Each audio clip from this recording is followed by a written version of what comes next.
वऱ्हाडी पाहुणा निघालेला आहे मुलीच्या गावी। नुकतंच आम्ही पोहोचलो आणि तसंच वरात पण निघालेलीच होती। इथे पण आम्ही खूप धमाल मस्ती केली।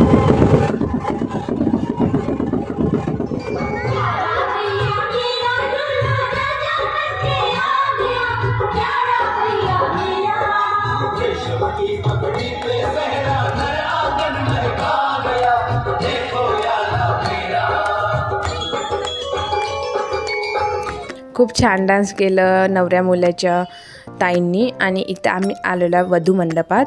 ओके, तर इथं छान असं डेकोरेशन वगैरे छान मस्त बाहेर असं केलं होतं। गावातलंच लग्न होतं पण छान व्यवस्थित असं पार पडलेलं आहे। सर्व पाहुणे मंडळी इथे बसलेले आहेत आणि मुलीची सुद्धा एंट्री झालेली आहे। मुलाकडल्याने तर आपलं परफॉर्मन्स दाखवलं आहे। आता इथे आहे मुलीकडली बारी। So let's start.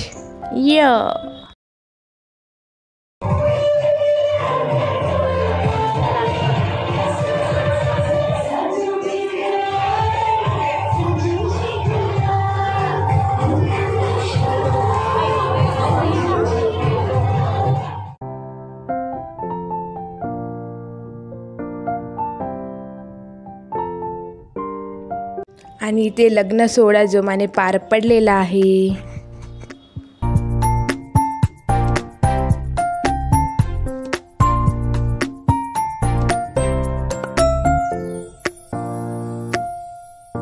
त्यानंतर आम्ही जेवण करायला आलेले आहोत। म्हणजे इथं पण बसूनच पंगत पद्धती आपली व्यवस्थितपणा होता इथे जेवणामध्ये पण। साधं सुद्धा जेवण होतं पण वांग्याची भाजी गावातली म्हणजे खूप फेमस आहे। खूप मस्त असं जेवण झालं आणि जेवण वगैरे केलं आणि आपल्या घरी आलो मग आम्ही। असा आमचा कार्यक्रम पार पडला।